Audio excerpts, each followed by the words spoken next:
Aqui para isso. Tem uma sobre investimento, mas você já respondeu Ganhamos praticamente, chocolate. questão fiscal. Agora, essa aqui eu acho que é interessante, é a última que eu vou fazer para você. Qual a sua avaliação sobre o ministro do Meio Ambiente, Ricardo Salles? Estamos em retrocesso ambiental? Acho que tem muita gente que se interessa nessa questão. Vamos aproveitar essa pergunta e fazer uma análise do governo Bolsonaro, porque isso é interessante e importante para a gente compreender o que está acontecendo e os desdobramentos. O governo Bolsonaro são três núcleos que não são absolutamente conciliáveis. Mesmo se fosse um grande líder que tivesse paciência para mediar, não são conciliáveis. O primeiro núcleo é o núcleo Paulo Guedes. Então, é o tecnocratismo que está cumprindo o manual do Bom Moço Internacional, grande acatamento do mercado, grande expectativa dos estrangeiros e tal, e é uma espécie de núcleo de racionalidade, embora completamente depravada, sob o ponto de vista da compreensão estratégica do Brasil.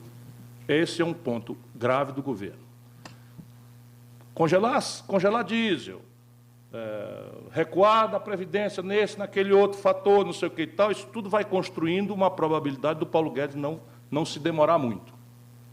Ele vai aguentar o tranco ali até a deliberação da Previdência. Mas se descaracterizar a Previdência, ele não vai ficar, conheço ele há mais de 25 anos, ele não vai ficar sendo o cara que fez um déficit primário de 150 bilhões, que não sei o quê, que deixou o câmbio estourar, que a inflação voltou a pressionar, ele não tem psicologia para isso, ele vai cair fora. Então, esse aqui é um ponto de olhar do governo.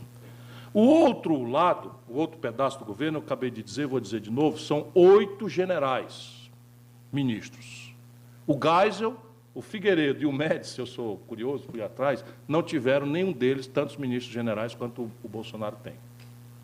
Esses aqui estão apavorados. Eles são reaças, lamentavelmente, me pareciam nacionalistas, mas estão, por omissão ou por ação, coniventes com todo esse tipo de coisa. Evidentemente que a dissuasão da aventura bélica na Venezuela eles conseguiram, né?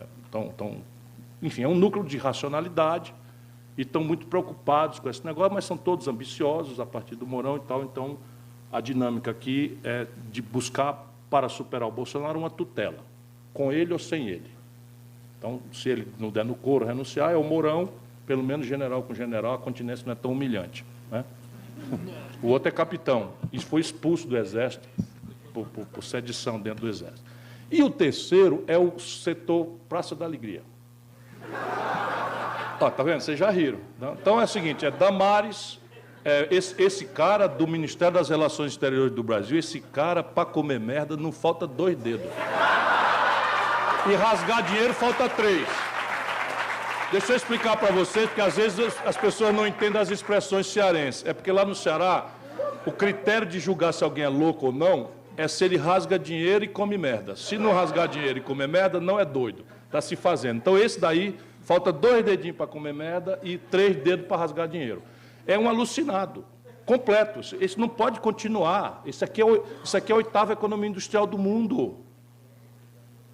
É o ministro das Relações Exteriores.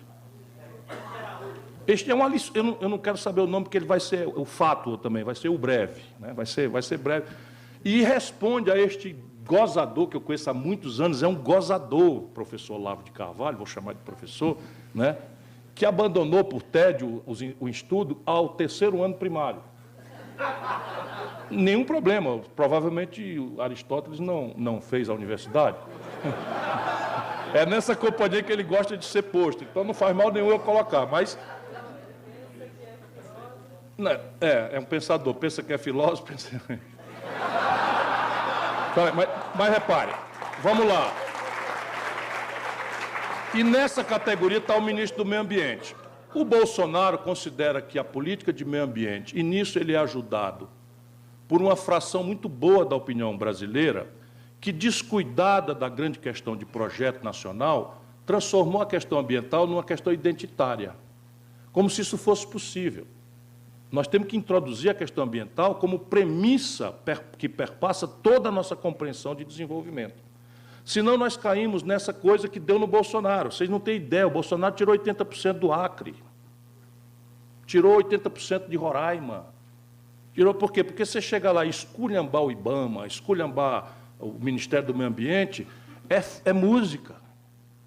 Por quê? Porque é uma geração que ou ela mesma ou os seus filhos que assistiram migraram do Nordeste, do Sul, porque os militares chamaram para ocupar a Amazônia.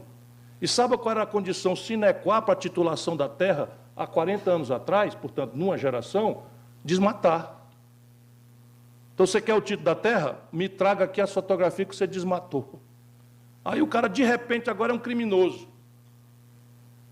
Claro que é um criminoso, mas o cavalo de pau aqui foi muito violento e eles não entenderam nada. Por quê? Porque ficamos nós, os déspotas esclarecidos, nos compensando mutuamente entre São Paulo, Rio e Brasília, e não consultamos a alma do nosso povo. Então, Manaus é a única capital do Brasil que não tem acesso rodoviário ao país. 8% da produção industrial do Brasil tem rodovia para a Venezuela e não tem rodovia para o Brasil, mas já teve.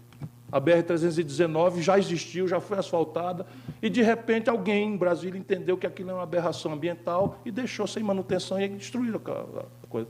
A BR-163 esmaga a competição de soja, em vez do camarada sair de caminhão, com essa confusão toda que vai vir aí de novo, né? Descer de Lucas do Rio Verde, no interior do Mato Grosso, 1.500 quilômetros para desaguar em Paranaguá, rodar o Brasil todinho para passar pelo porto, pelo Canal do Panamá, você com a BR-163 sai em Miritituba ou Santarém e economiza 3 semanas de frete via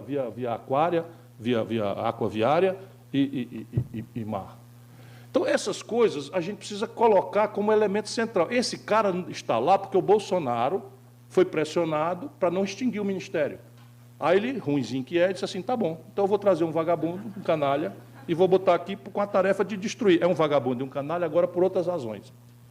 E eu sei que ele é um vagabundo e um canalha porque o meu filho, muito doente, foi operado aqui, e eu não vou esquecer isso jamais, e no dia que ele foi desinternado, que ficou bom, correu risco de vida, eu fui num restaurante com a mãe dele, e de repente o meu telefone começou a acender 50 vezes, e era a gente me avisando do seguinte post: atenção, pessoal, o Ciro Gomes foi visto no restaurante tal, tomando um vinho, que eu não tomo vinho porque não me dou bem com bebida fermentada, de não sei quantos R$1.000, e eu pago R$1.000 para quem for lá hostilizar esse cara.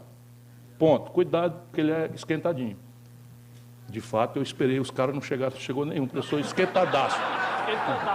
E era esse cidadão que virou ministro, canalha.